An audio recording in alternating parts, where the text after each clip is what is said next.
Baik, bismillahirrahmanirrahim. Assalamualaikum warahmatullahi wabarakatuh, dan juga sekali lagi ucapan selamat pagi diulurkan kepada rakan-rakan kita yang terus bersama kami di ruang udara dari Institut Kefahaman Islam Malaysia. Kita kembali bersama untuk rancangan Usrati pada pagi yang berbahagia ini.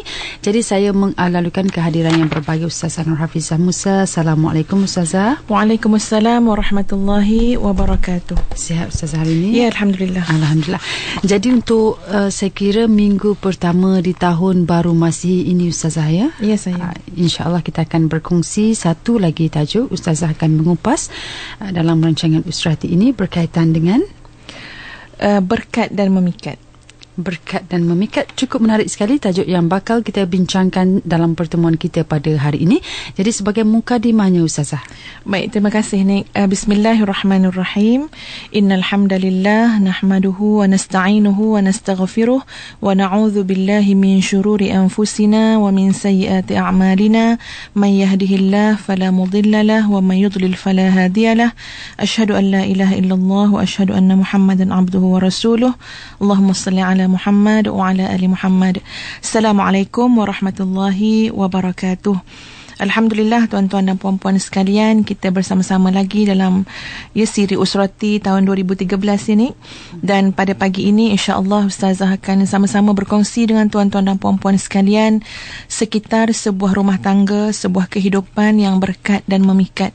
Ya, maksud memikat dekat sini bukanlah memikat yang macam Pak Makwa tu Nik ya, tetapi maksud Ustazah kat sini memikat yang boleh sampai auranya kepada orang lain, yang boleh menjadi qudwah hasanah, ya, teladan yang baik kepada orang lain. Jadi tuan-tuan dan puan-puan yang dirahmati Allah sekalian, ya, perlu Ustazah sebutkan sebagai asas kepada perbincangan kita pagi ini surah Ar-Rum ayat 21 yang selalu kita dengar bila kita membicarakan tentang soal rumah tangga. Wa min ayatihi an khalaqa lakum min anfusikum azwaja litaskunu ilaiha wa ja'ala bainakum mawaddatan wa rahmah inna fi dzalika laayatin liqaumin yatafakkarun.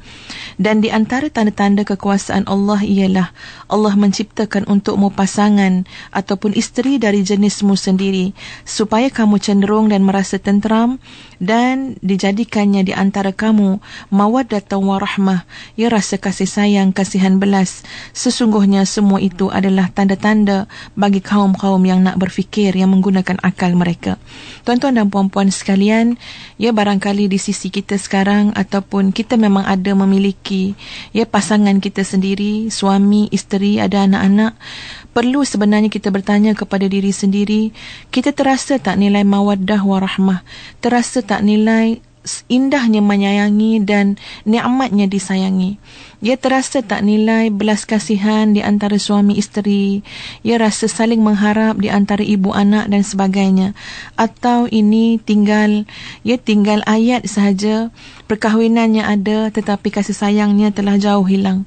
Ya, bak kata Abul Ala Al-Maududi, ya, orang yang kahwin, rumah tangga, pasangan suami isteri tanpa kasih sayang ini macam mayat hidup saja. Ya, patutnya jenazah itu patut dikafankan, patut dikebumikan. Membiarkan sebuah rumah tangga dalam keadaan tiada kasih sayang, tiada rasa rahmat dan sebagainya, umpama kita membiarkan satu jenazah terus hidup, ya, terus tinggallah, ya, dalam rumah itu, maka percayalah sebentar lagi kita akan bau busuk daripada, ya, mayat tersebut, ya, dan macam-macamlah keburukan yang kita dapat bila kita tidak mengkebumikan, ya, jenazah tersebut. Maknanya, ya, rumah tangga tanpa kasih sayang itu perlu kepada penyembuhan segera, penawar segera, ya, supaya kita mendapat keberkatan, mendapat hikmah daripada rumah tangga yang telah disyariatkan oleh Allah Subhanahu wa taala.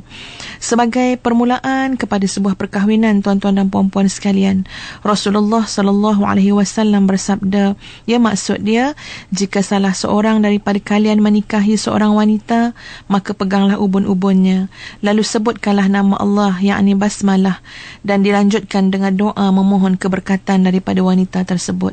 Ya, maknanya isteri kita tu akan ada nilai berkatnya, suami kita akan ada nilai berkatnya. Maka diajar oleh Nabi SAW seawal pernikahan, pohon keberkatan daripada pasangan dengan doa yang diajar oleh baginda Rasulullah SAW.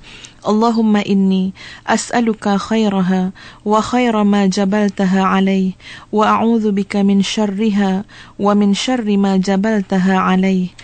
Ya Allah, ya Tuhanku, aku memohon kebaikannya dan aku memohon segala kebaikan yang telah Engkau ciptakan kepada akhlaknya, dan aku mohon perlindungan daripada keburukannya dan segala yang buruk daripada akhlaknya.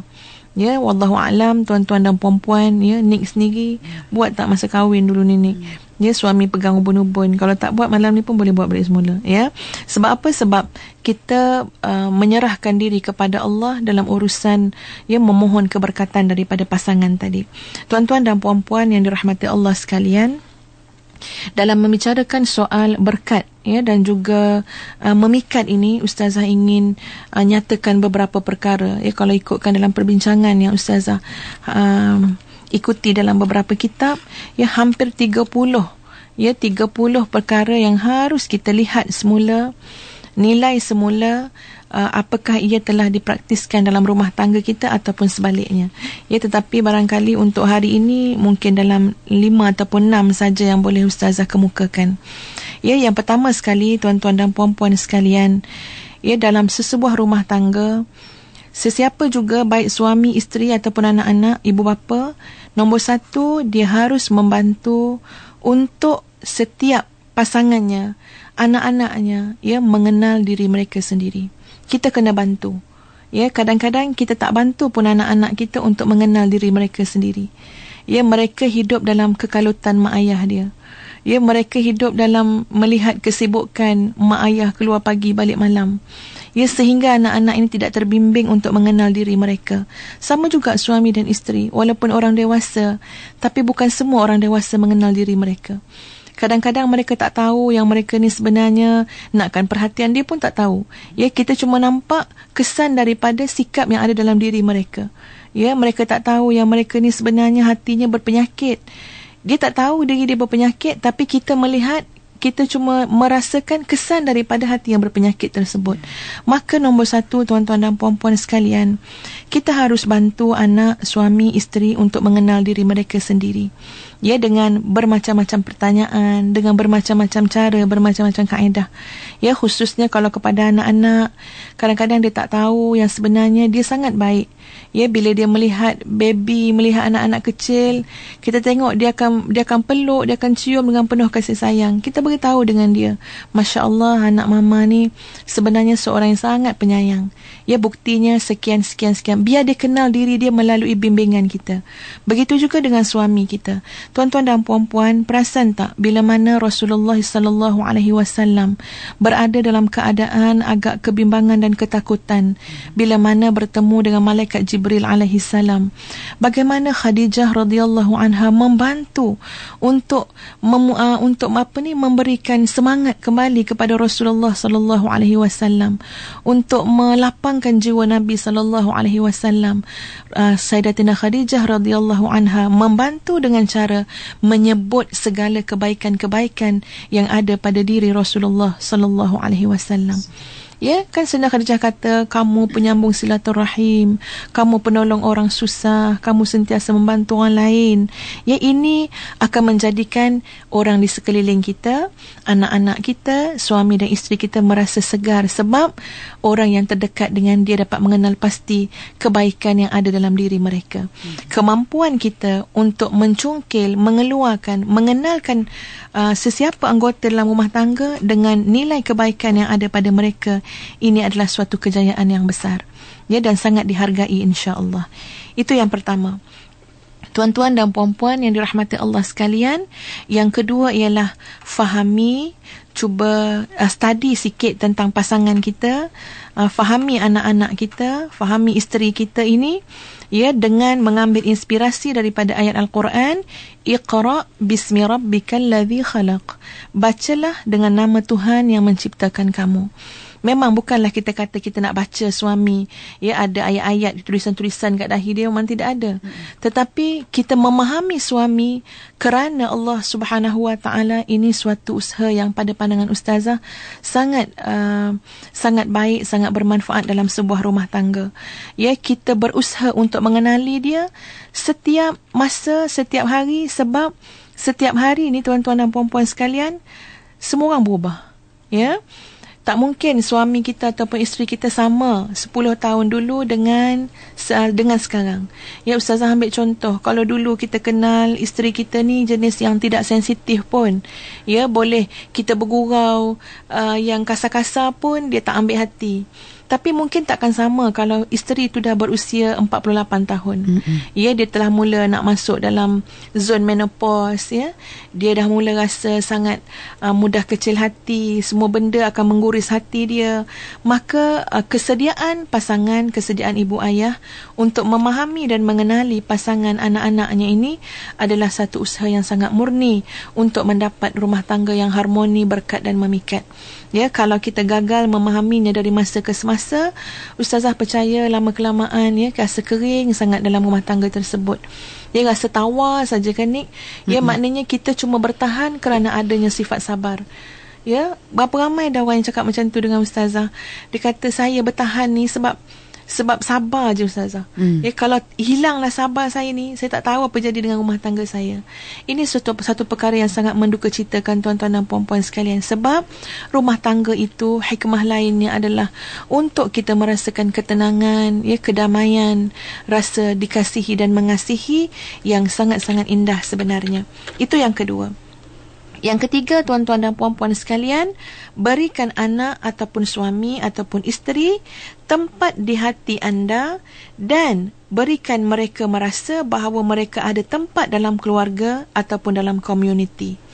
Begini, maksud ustazah, kadang-kadang anak-anak, contohnya ni, kalau anak-anak tu ramai, ya. Kalau anak-anak tu ramai, kadang-kadang kesian anak-anak itu sendiri cuba nak memposisikan diri mereka dalam rumah tangga tersebut. Ya, apakah dia ini diberi perhatian, apakah dia ini diterima pandangan dia. Ya, dia nak menempatkan diri dia dalam sebuah keluarga yang besar, itu kadang-kadang satu kesukaran. Sebab itu kadang-kadang anak-anak remaja, ya, terutama di awal remaja, mereka suka ambil sikap keluarkan terus diri mereka daripada kemelut rumah tangga tersebut. Ya, jadi dia pun walaupun tak keluar bodinya, tapi hatinya keluar. Ya, dia dah keluar dah di alam maya. Ya, dia dah pergi dah surf segala macam dekat internet. Ya, dia pun dah tak kisahkan sangat dah mak dalam rumah, adik-beradik dalam rumah, sebab dia telah bawa lari jiwa dia daripada rumah tersebut. Kerana kadang-kadang, ya, sedikit kelemahan pada ibu dan ayah ataupun pada siapa jua individu dalam rumah tangga tersebut dalam membantu, ya, setiap anggota dalam rumah tangga supaya mereka merasakan yang mereka ada tempat di dalam rumah tersebut, dan apatah lagi, ya, supaya mereka rasa yang mereka mendapat tempat dalam hati ibu ayah, dalam hati pasangan dan sebagainya. Ya, tuan-tuan dan puan-puan sekalian, jangan sampai orang yang di luar lebih pandai menghargai pasangan kita lebih daripada diri kita sendiri. Jangan sampai orang di luar lebih menyayangi pasangan kita lebih daripada kita sendiri, sebab sepatutnya kitalah, ya, yang sama-sama membangunkan segala suka duka dalam rumah tangga. Kitalah yang sepatutnya lebih mengasihi, lebih menghargai dan lebih menghormati. Yang keempat, tuan-tuan dan puan-puan sekalian, kemampuan kita untuk menghubungkan anak-anak, pasangan dengan Allah Subhanahu Wa Taala dalam semua perkara, ini adalah satu kejayaan yang besar. Ya, tengok macam mana anak-anak kita lahir dulu. Mereka lahir dengan disambut dengan azan dan iqamah. Maknanya mereka lahir dengan seruan nama Allah Subhanahu Wa Taala. Maka apa yang mak ayah harus teruskan ialah memastikan penerusan supaya kalimah Allah selalu diperdengarkan di telinga mereka. Seperti mana kita menyambut anak-anak dulu dengan kalimah Allah, tolong bimbing anak-anak kita terus membesar dan membesar, ya, dengan kita memastikan kita selalu hubungkan menyambungkan hidup mereka dengan Allah Subhanahu Wa Taala. Ya, melalui banyak cara. Mungkin Ustaz tak sempat nak ceritakan cara-cara dia. Ya, contohlah, sebagai contoh, apa saja kebaikan yang anak-anak kita buat, kita mulakan dulu dengan alhamdulillah, baru kita puji dia. Syukur pada Allah kurniakan Umi anak yang soleh, kait dengan Allah. Bila dia dapat belajar, bila dia buat silap, ya, dia ada buat kesalahan, kita pun cepat-cepat kata dengan dia, tak apa, ya, kesilapan yang kita buat ni, kita belajar daripada kesilapan, tetapi orang buat silap yang terbaik adalah orang yang bertaubat kepada Allah. Maknanya kalimah Allah, Allah, Allah, Allah sentiasa diperdengarkan, diperhubungkan, ya, dengan pasangan ataupun anak-anak kita sebagai satu usaha untuk mendapatkan rumah tangga harmoni, berkat dan memikat, insya-Allah. Saya temu kalimah pada perbincangan kita hari ini, mesti rancangan Usrati, berkat dan memikat. Dua perkara yang penting harus berjalan seiring untuk kita mendapat sebuah keluarga bahagia, ya, keluarga baiti jannati, dan berhubungan, kemurnian perhubungan di antara suami isteri. InsyaAllah kita akan bersama dengan rakan-rakan pendengar kita yang inginkan mungkin pencerahan dan juga ada beberapa soalan pandangan, ingin berhubungan dengan kami, boleh hubungi talian kita 0362051500. Baik, kita bersama dengan pemanggil pertama kita. Assalamualaikum, siapa di sana? Waalaikumsalam warahmatullahi wabarakatuh. Saya Syahril daripada Puncak Alam. Silakan Cik Syahril. Tadi Ustazah ada cakap pasal pegang ubun isteri bila lepas menikah kan? Ya, berdoa. Ya, saya. Jadi kalau kita sekarang ni orang lepas menikah je batal sembahyang, lepas tu orang cium dahi kan? Ya, saya. Kebiasaan orang buat. Jadi nak minta pendapat Ustazah tentang perkara ni lah. Baik, terima kasih Cik Syahril. Kita bersama dengan pemanggil kita yang berikutnya. Assalamualaikum, siapa di sana? Tutup radio seketika. Assalamualaikum. Waalaikumsalam warahmatullahi. Siapa di sana? Saya Fuad. Silakan Cik Fuad. Saya boleh saya minta maaf ya, saya nak bertanya Ustazah, mungkin luar daripada perbincangan hari ini. Ya, saya. Sekiranya boleh, saya nak minta Ustazah jelaskan tentang satu doa yang selalu Ustazah bacakan, iaitu macam, saya pun lupa, macam Rabbi tu'asir, wala tu'asir tu. Kalau boleh Ustazah. Terima kasih ya. Baik, terima kasih Cik Fuad. Kita ambil satu lagi. Assalamualaikum. Waalaikumsalam. Siapa di sana? Saya Puan Asma dari Perak lah. Ya, teruskan dengan soalan Puan Asma. Saya ada masalah. Assalamualaikum. Assalamualaikum warahmatullahi. Sila Puan Asma. Saya ni baru dapat tahu masalah suami saya lah. Ya, saya. Dalam diam-diam dia ada hubungan dengan seorang janda. Ya, saya. Saya memang tak tahu masa ni. Tapi sekarang bulan malam tu abang kandung saya nampak dia ada keluar dengan perempuan tu. Baik. Lepas tu bila balik saya tanya dia tak mengaku. Dia telefon perempuan tu, perempuan tak mengaku. Dia kata dia tak ada apa-apa hubungan. Baik. Fikiran saya memang tak tenteram sungguh-sungguh. Baik. Saya jadi tahu hati kat suami saya. Lepas tu suami suami saya dari segi tanggungjawab macam mana? Dia mengaku, dia kata dia memang dah berkawan dengan perempuan tu 2-3 bulan yang lepas. Ya, saya. Sebab saya sendiri dah rasa jiwa saya tak tenteram sungguh-sungguh. Saya dapat rasa suami saya ni ada hubungan dengan perempuan lain lah. Baik. Tapi saya tanya dia tak mengaku. Baik, terima kasih banyak Puan InsyaAllah Asma. saya akan bagi pandangan. InsyaAllah. Assalamualaikum. Itu dia keruan hati, kesedihan hati seorang isteri apabila mendapat tahu suami boleh kata bermain kayu tiga lah Ustazah ya? Ya, saya. Ustazah akan cuba jawab boleh? InsyaAllah. Yang pertama tentang soal masa majlis perkahwinan, kemudian kita batalkan semayang suami isteri itu dengan mencium dahi. Itu semua tidak menjadi apa-apa kesalahan asalkan telah pun sah ya akad nikahnya.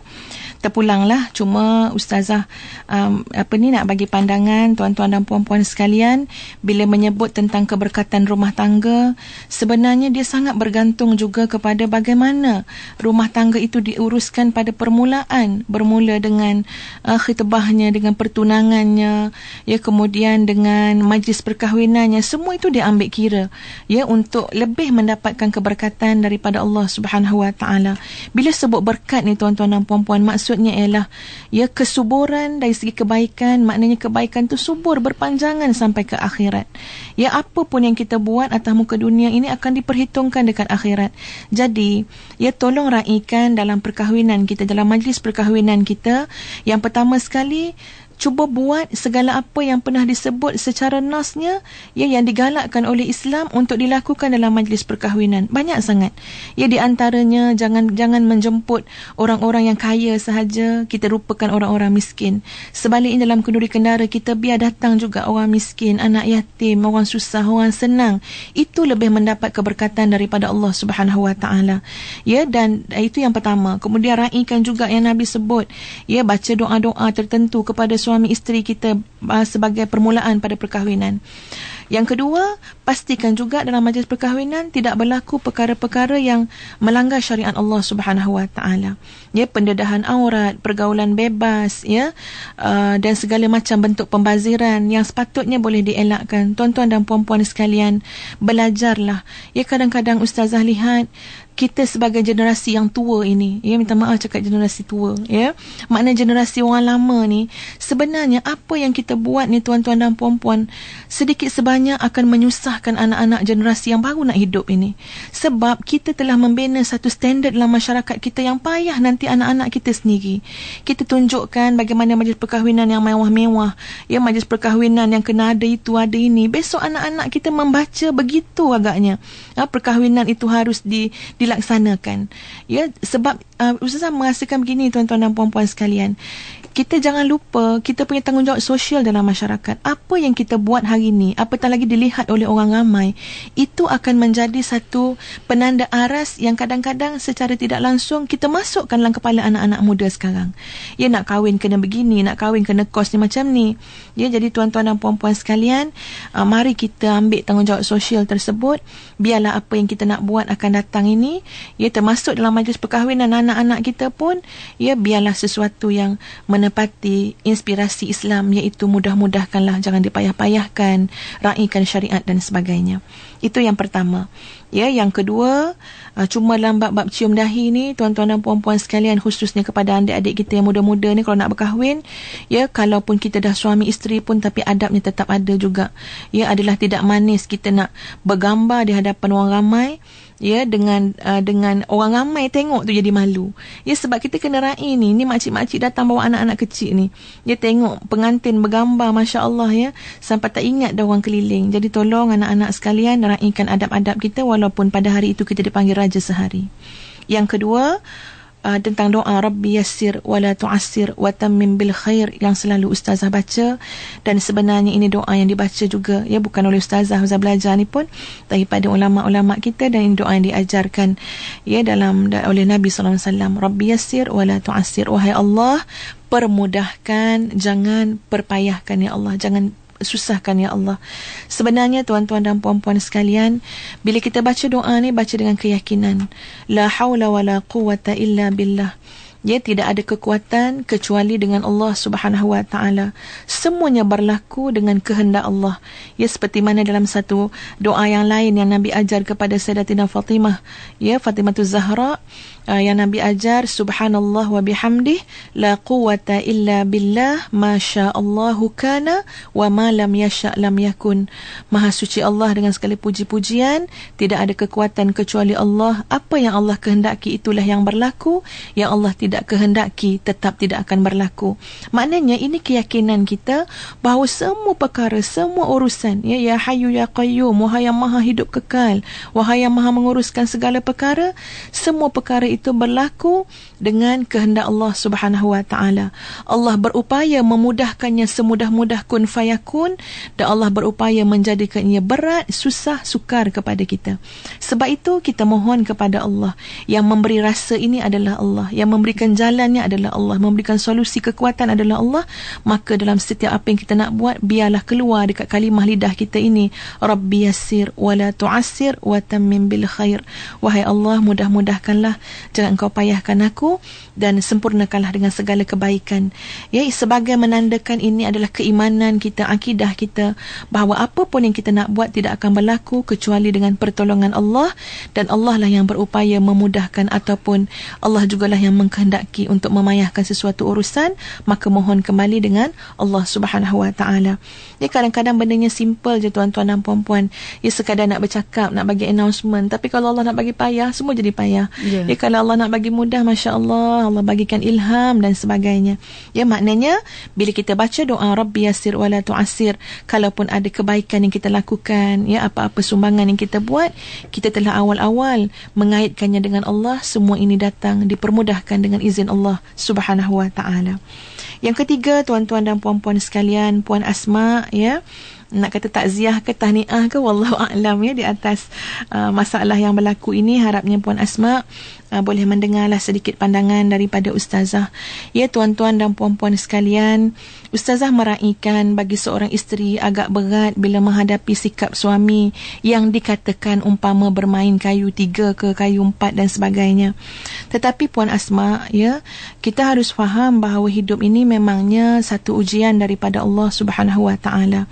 Ujian setiap orang tidak sama, bergantung kepada keadaan imannya, bergantung kepada banyak perkara yang dinilai oleh Allah Subhanahu wa taala.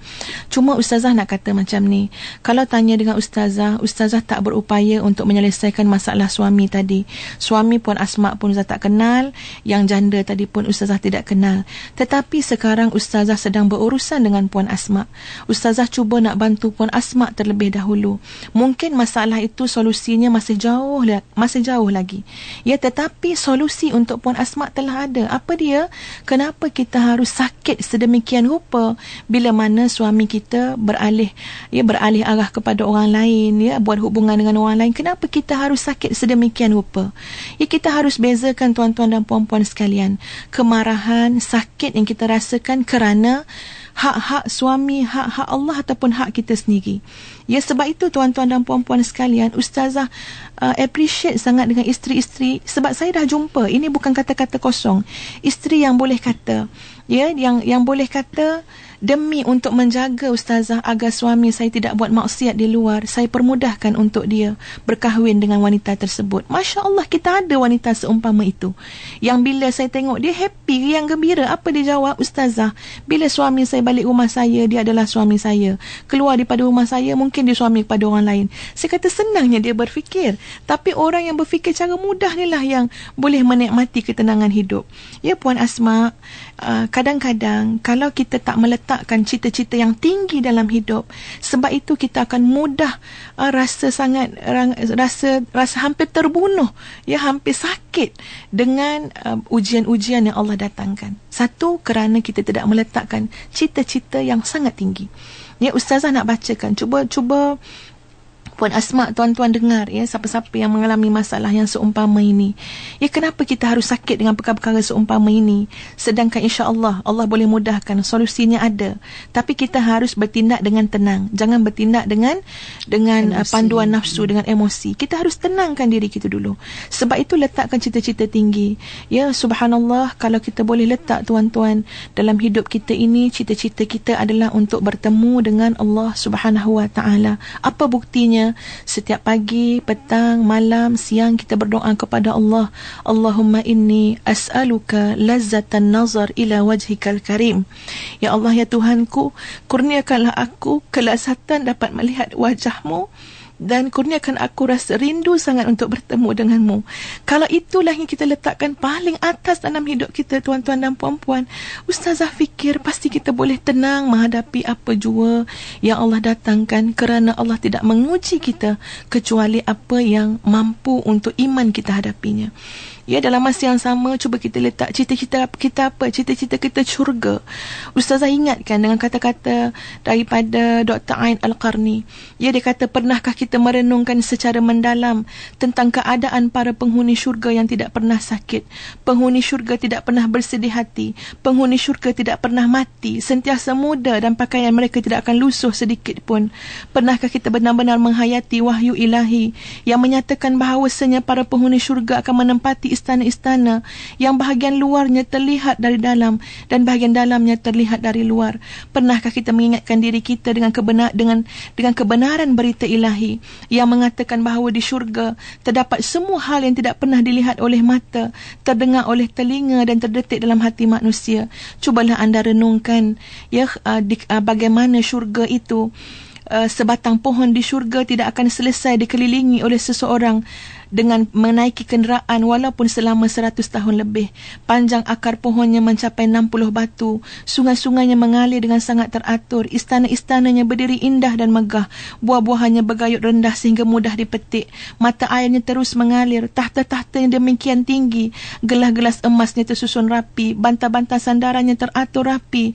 Permaidaninya terhampar luas. Di syurga dapat dirasakan kesenangan yang sempurna, kegembiraan yang agung, dan semerbak harum baunya, luhur sifatnya, dan merupakan tempat mewujudkan harapan. Lalu di manakah akal kita, wahai manusia, dalam memikirkan syurga sebagai satu kehendak, cita-cita, harapan yang sangat tinggi daripada seorang hamba kepada Allah. Tuan-tuan dan puan-puan sekalian, ada banyak lagi harus kita terokai dalam hidup ini, supaya kita merasakan hidup ini sangat luas. Sedikit ujian yang Allah berikan itu, ya insya-Allah dengan pertolongan Allah kita boleh rasa tak adalah sampai menderita sangat. Ada jalannya, ada penawarnya. Ya, dekatilah Allah dan dampingi orang-orang saleh. Yang penting tuan-tuan dan puan-puan sekalian, jangan beraksi dengan apa-apa ujian dalam keadaan jiwa kita kotor, emosi kita tidak menentu. Sebab itu dalam menerima ujian Allah, adabnya redakan terlebih dahulu, kemudian beri masa untuk tafakur, ya, untuk munajat dulu dengan Allah, mohon petunjuk Allah, pimpinan Allah. Insya-Allah kalau sudah kita pandai memanggil Allah, Allah ya Allah ya Allah, tengoklah nanti sentuhan daripada Allah. Masalah seberat mana pun Allah akan berikan jalan penyelesaiannya. Wallahu a'lam. InsyaAllah itulah. Untuk Puan Asma, kita harapkan kita sama-sama doakan jugalah agar rasa sakit hati, rasa marah terhadap suami itu dapat menukar kepada ataupun mengarah kepada rasa tenang, rasa kehambaan kepada Allah dengan beribadat, mendekatkan diri dengan Allah, dan insya-Allah bila dapat merasai kelazatan iman tu, saya kira dapat menghapus perasaan-perasaan yang kekecewaan, penderitaan dan kesedihan. Cuma ni mungkin Ustazah tidak membantu dari segi bagaimana nak settle masalah suami tadi. Ya, kalau dengan suami ni tuan-tuan dan puan-puan sekalian, ya sebab itu pentingnya dalam rumah tangga kita mewujudkan silaturahim dengan orang lain. Ya, jangan rumah tangga kita ni kita berdua saja, kita sebuah rumah saja, jiran tetangga pun tak tahu siapa dia. Sebaliknya yang Ustazah maksudkan ini, wujudkan silaturahim dengan rumah tangga lain yang boleh jadi contoh kepada rumah tangga kita. Kita hubungkan suami kita silaturahim dengan orang-orang soleh, dengan laki-laki yang baik. Nanti bila datang masalah beginilah rumah tangga kita perlukan sentuhan daripada orang-orang soleh ini, daripada orang-orang yang kita istilahkan membuatkan suami kita malu mata. Kita perlukan orang-orang seumpama ini untuk memberi nasihat, memberi bimbingan, memberi pandangan, ya. Kalau tidak, ya, kalau tak ada seorang pun dalam atas muka bumi ni yang suami kita segan dengan dia, yang suami kita malu mata dengan dia, semuanya suami kita pelekehkan, payah juga nak perbaiki suami yang sedemikian. Ya, wallahu a'lam. Baik. Kita akan bersama dengan pemanggil kita yang berikutnya. Assalamualaikum. Siapa di sana? Assalamualaikum. Saya teruskan. Assalamualaikum. Assalamualaikum, siapa di sana? Baik, kita bersama dengan pemanggil kita yang berikutnya. Assalamualaikum, siapa di sana? Baik, Ustazah, kita kongsikan juga rakan Facebook kita yang bertanyakan pelbagai persoalan daripada Maisara, bagaimana untuk memupuk anak-anak kecil untuk rasa cinta pada rumahku, syurgaku, dan juga mungkin dapat kongsikan tarikan terbaik seharusnya ibu bapa sediakan di rumah. Baik, terima kasih kepada sahabat yang bertanya, ya, bagaimana nak ikat jiwa anak-anak ini dengan rumah, ya. Tuan-tuan dan puan-puan sekalian, mungkin kaedahnya itu bukan satu, ya, ada banyak. Cuma Ustazah akan huraikan apa yang secara on the spot lah Ustazah teringat, ya. Tuan-tuan dan puan-puan sekalian, benda faktor paling besar sekali bagi anak-anak, ya, tak kira lah kecil ataupun besar, ialah faktor kasih sayang dan juga keselesaan, ya, kerehatan, ketenangan mereka apabila berada dalam rumah. Ustazah rasa kena sebut banyak faktor, ya. Antara lain ialah keadaan dalam rumah tangga itu sendiri, tuan-tuan sekalian, memberikan satu rasa kepada anak-anak tersebut. Sama ada mereka rasa serabut, sama ada mereka rasa tenang dan sebagainya. Kalau kita kata baiti jannati, rumahku syurgaku, pernah tak kita kaji sikit syurga tu bagaimana gambaran-gambarannya, walaupun tidak mungkin sama seperti mana keadaan syurga yang sebenarnya. sebenar. Tetapi gambaran-gambarannya telah diberikan, ia petunjuknya oleh Al-Quran dan juga hadis Nabi SAW. Ia di antara lain, ia dalam syurga itu suara-suaranya adalah suara-suara yang lembut-lembut sahaja. Ia suara-suara yang menenangkan. Ia suara-suara yang menyebabkan kita rasa sentiasa dipuji dan sebagainya. Betul tuan-tuan dan puan-puan sekalian. Ia seorang suami besok, seorang lelaki. Ia dalam syurga, bila mana bidadari itu nak serve pada dia, nak beri khidmat layanan kepada dia, di antara lain yang disebut dalam hadis, ya mereka akan puji dulu, kamu adalah lelaki yang paling indah yang pernah kulihat. Iaitu gambaran syurga. Ya, kalau di rumah ibu, ayah, suami, isteri jarang sekali nak puji anak-anak, jarang sekali nak puji pasangan, tiba-tiba kita nak namakan rumah kita tu Baitul Jannati. Ustazah rasa ini satu perkara yang agak yang agak sinis lah. Ya, kalau kan rumah payah nak memuji sesama kita, sangat sinis kalau kita kata Baiti Jannati. Tapi kalau seorang ibu sentiasa puji anak, ya, tetapi puji jangan puji yang mematikan anak tersebut, tapi puji yang menghidupkan. Sebab tu Zah kata tadi, kena link the child to Allah, kena hubung kaitkan apa jua yang kita buat dengan anak-anak kita itu dengan Allah Subhanahu Wa Taala. Kita puji dia, Masya Allah, bagusnya. Bila ibu minta tolong, cepat adik datang. Subhanallah, ibu bersyukur dengan Allah sebab bagikan anak yang soleh. Ya, jadi maknanya anak kita pun takkan larut dengan pujian tersebut. Begitu juga dengan pasangan kita, ya, dengan suami isteri, jangan puji-puji yang mematikan, tapi puji yang boleh dikaitkan dengan Allah Subhanahu Wa Taala, menyebabkan mereka bukan setakat merasa diri mereka dihargai, malah mereka akan rasa sangat menghargai Allah selaku zat, selaku Tuhan yang memberikan mereka segala kebaikan tersebut. Ya, yang kedua, apa dia di antara ciri-ciri Baitul Jannati yang lain? Ya, banyak disebut dalam Quran bahawa syurga itu ada raihannya, ada baunya. Ya, tuan-tuan cuba tengok rumah kita, apa bau yang ada dalam rumah kita. Ya, apa keadaan dalam rumah kita. Kalau keadaannya sangat Masya Allah, ya, dengan bau busuknya, dengan tak teratur dan sebagainya, bagaimana anak-anak boleh rasa selesa duduk dalam rumah? Ya, tapi kalau kita pastikan aromaterapi dalam rumah kita, kerana meraihkan Baitul Jannati, jannahku, rumahku sepatutnya wangi. Ya, rumahku patut menjadi inspirasi kepada keluarga, anak-anak dan sebagainya. Maka itu pun kita ambil kira. Ya, apatah lagi dari segi pengisiannya, tuan-tuan dan puan-puan sekalian. Dalam bab pengisian, khususnya kepada anak-anak kecil, Ustazah pun nak menegur juga, ya, jangan terlampau rigid sangat, jangan terlampau keras. Kadang-kadang kita disiplinkan anak kita dalam rumah, macamlah anak kita itu ia masuk dalam pelatihan tentera dan sebagainya.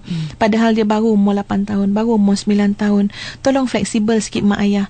Kalau anak-anak kita kata, ya Allah mama mengantuklah, letihlah, kita pun tahu pagi tadi dia dah lama sekolah daripada pagi sampai malam, kita kata tak apa, meraihkan dia letih hari ni, tak apa, tak payah baca Quran lah malam ni, nampak dah ngantuk sangat, tapi malam esok insya-Allah kalau kita sihat sikit, kita akan baca lebih, gandakan sekali lagi. So maknanya anak kita melihat rumah ni bukan rumah yang menerapkan disiplin ala tentera, ya, tetapi disiplin yang sangat murunah, yang sangat fleksibel. Itu pun antara perkara yang boleh menarik, ya, anak-anak kita dengan kita. Dan pernah tuan-tuan dan puan-puan sekalian, Ustazah baru didatangi oleh seorang ibu yang bertanya tentang anak perempuan dia dalam tingkatan 2, ya, tetapi mula liar, ya, mula rasa macam nakkan kebebasan, comparekan dengan mak-mak orang lain, kenapa dia tak boleh keluar rumah, ya, kenapa dia kena duduk rumah, tak boleh keluar dengan kawan-kawan, dan panjang lagi lah cerita dia. Cuma Ustazah dapat ambil satu pengajaran di situ, tuan-tuan dan puan-puan sekalian, ya, bahawa anak-anak khususnya yang berusia 12 tahun, 13 tahun, sebenarnya mereka ini adalah pada peringkat yang kita sebut peringkat awal remaja. Mereka baru nak membina personality, ya, membina personality, siapa yang mereka nak contohi, nak jadi macam mana dan sebagainya. Dalam tempoh tersebut, ibu ayah sabarlah sedikit, ya, tak lama sampai anak umur 16 ke 17 tahun, sabar membimbing mereka, walaupun ke hati kita sakit sangat, menyampah, geram dan macam-macam lagi benda ada dalam perasaan kita, tapi sabar mengenangkan mereka harus dipandu untuk mencari satu identiti diri yang lebih sempurna, yang lebih baik. Ya, kalau kita ikutkan marah dan geram kita, macam-macam boleh keluar. Ya, antara lain kadang-kadang seorang ibu tu boleh kata, kalau tak suka duduk rumah ni, nak duduk rumah mana? Ya, kemudian anak tu jawab, anak tu kata nak duduk rumah lain, nak duduk rumah mak saudara dia. Maka si ibu bagi anak tu ikut pergi duduk rumah mak saudara dia. Ya, jadi dekat sini Ustaz kata, tolong dengan anak-anak jangan mudah keluar perkataan, kalau tak nak duduk kat rumah ni, boleh keluar duduk rumah lain. Ya, sebab itu saya rasa satu pengikat kita dengan anak-anak. apa pun, biarlah kita pegang apa pun yang berlaku, kita dalam satu rumah. Ya, apa pun yang berlaku, mak abah ambil tanggungjawab. Tapi bila dah keluar daripada mulut kita, seawal anak umur 13 tahun, umur 14 tahun, kalau tak nak duduk rumah ni, boleh duduk rumah lain. Nak duduk rumah mana? Kita katakan, Masya Allah, Ustaz rasa itu akan menjadikan anak itu lebih keras hatinya, lebih memberontak. Sesuatu yang selama ini dipegang, dijaga untuk hidup bersama-sama di bawah satu bumbung dengan mak ayah. Tetapi kerana kurang sabar, mak ayah tadi keluar daripada perkataan mereka, boleh duduk rumah mana mereka nak duduk. Hasil dia apa? Hasil dia, seorang anak akan jadi lebih keras hati. Seperti mana seorang suami isteri kalau bergaduh, jangan bawa sampai tidur malam. Sebab bangun tidur bukan lebih baik, akan lebih keras dan keras. Tolong pastikan keupayaan dan kemampuan kita untuk menyelesaikan masalah rumah tangga sebelum kita tidur malam. Sebab pagi esok dia tidak akan mengubah menjadi kepada yang lebih baik. Nanti biasanya jadi dendam. Ya, saya betul. Saya dan itu di antara dapat kita kongsikan pada hari ini. Mungkin sebagai kesimpulan kita ambil satu daripada rakan pendengar kita. Siapa di sana? Assalamualaikum. Waalaikumsalam warahmatullahi wabarakatuh. Ya, siapa di sana? Saya Mazifah dari Kepung. Silakan Puan Mazifah. Saya pagi hari ni macam saya dengar Ustazah punya mukadimah tu kan. So sedih dah kan. Baik, boleh terus dengan soalan, kita tak cukup masa Puan. Okey. Saya tadi macam tadi Ustaz cakap Allahumma, yang tadi doa tu kan. Yes. Tapi macam saya selalu baca Allahumma yasir wa la tu'asir ya karim. Ya, saya tak ada masalah. Boleh saja. Boleh ke tak boleh ke? Boleh saja. Jadi lagi satu doa, Allahumma ij'alni nuran fi qalbi wa nuran fi qabri wa nuran fi sam'i wa nuran fi basari wa nuran fi sya'ri wa nuran fi basari wa nuran fi lahmi wa nuran fi dami wa nuran fi 'izami wa nuran min bayni yadayya. Ya, saya Puan. Wa nuran min qalbi wa nuran an yamini wa nuran an shimali. Ya, saya Puan Mazlifah. Ya. Wa nuran min tahti. Allahumma ridni nuran wa a'tini nuran waj'alni nuran. Baik, soalannya macam mana doa tu saya baca hari-hari lah kan. Baik, sebenarnya doa ini dia tulis tu doa bagi kita punya fikiran tenang. Betul. Assalamualaikum. Waalaikumsalam. Terima kasih banyak Puan Mazlifah. Doa ini ia diajar oleh Nabi SAW, dibaca dalam perjalanan ke masjid. Ya, perjalanan ke masjid, ke tempat-tempat yang baik-baik, kita baca doa mohon cahaya daripada Allah Subhanahu Wa Taala. Cahaya pada pandangan, cahaya pada penglihatan, cahaya pada pendengaran, cahaya pada hati, cahaya kanan kiri. Maknanya kita hidup dalam cahaya nurun ala nur. Ya, boleh bayangkanlah satu keindahan hidup, ketenangan hidup dalam cahaya Allah Subhanahu Wa Taala. Ya, bacalah doa ini, nak pergi kuliah ilmu, nak pergi masjid, baca doa ini memohon cahaya daripada Allah Subhanahu Wa Taala. Ya, jadi tuan-tuan dan puan-puan yang dirahmati Allah sekalian, ya, sebagai sebelum mengakhiri itu, saya ambil kesempatan sedikit di sini untuk mewar-warkan, ya, akan ada satu program sehari bersama dengan Ustazah khusus untuk wanita, untuk muslimah, supaya kita menjadi lebih terarah, terbimbing, ya, lebih seimbang dan sebagainya. Bukanlah Ustazah nak mengajar, tapi ini satu pelatihan motivasi yang mana kita boleh berkongsi, ya, kita boleh bersilaturahim, yang akan diadakan di Dewan Syarahan Utama Masjid Negara bermula pada pukul 8 hingga 6.30 petang pada 24 hari bulan 2 2013. 24 hari bulan 2 2013, Dewan Syarahan Utama Masjid Negara, masa 8 hingga 6.30 PM, 6.30 petang, ya, di mana di antara pengisiannya ialah inspirasi Ummahatul Mukminin, peribadi hebat dan memikat, terapi aura syifa, kontrak sosial wanita, ya, yang Ustazah sebenarnya sangat berkeinginan untuk mendedahkan kepada kita semua muslimat tentang tokoh-tokoh Ummahatul Mukminin, tokoh-tokoh wanita penghuni syurga, supaya kita rasalah hidup ni sebenarnya sangat luas untuk kita contohi pada diri-diri orang-orang yang seperti yang telah saya sebutkan tadi. Ya, jangan terlalu terkongkong, terbelenggu dengan masalah. Ya, insya-Allah kita bersama-sama dalam pelatihan tersebut, iaitu pelatihan kecemerlangan personaliti wanita, ya, di Dewan Syarahan Utama Masjid Negara. So boleh hubungi 017 9 0179937824. 0179937824. InsyaAllah kita bersilaturahim di sana. Wallahualam. Saya terima kasih banyak Ustazah, dan itu juga saya kira dapat merungkai jugalah persoalan daripada rakan-rakan pendengar kita yang bertanyakan bagaimana nak menghubungi Ustazah ataupun nak berjumpa Ustazah selepas program Usrati ini, kerana banyak sekali sememangnya perkara-perkara yang inginkan penjelasan, pencerahan, panduan daripada Ustazah sendiri. Jadi kepada rakan-rakan pendengar juga boleh berhubung bersama dengan Ustazah menerusi Facebook IKIM FM, Facebook Ustazah sendiri ya, di Ustazah Nur Hafizah Musa Official. Saya, dan insyaAllah lah berbagai persoalan ataupun maklumat anda perolehi di sana.